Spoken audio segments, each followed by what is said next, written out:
అమ్మా భవానీ లోకాల నేలే ఓంకార రూపమమ్మా, తల్లి నీ మహిమల్ని చూపవమ్మా.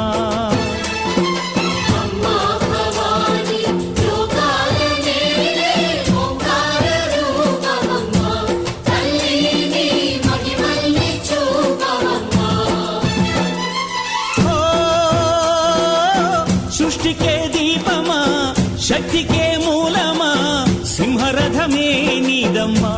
అమ్మ దుర్గమ్మ భక్తులను దీవించుమా.